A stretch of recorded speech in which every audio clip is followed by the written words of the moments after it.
So I've shared a trick in the past where if you don't have a very big air tank or you don't have a very big air compressor, you can take just a quick chuck, a quick air connect, and you can put it straight on there. Well, as you can see, this tire stem is not, the valve core stem is not long enough to seat this tire. You can't get any air in it that way.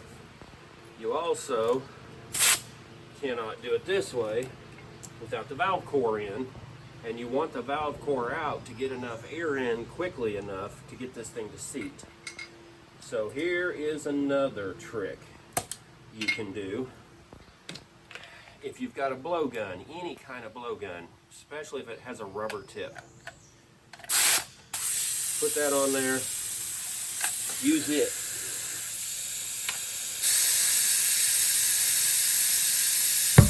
And that will let you get the air in fast enough a lot of times to seat the bead on your tire.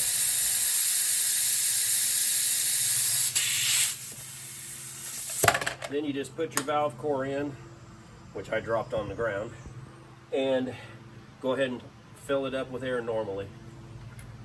Thanks for watching, guys.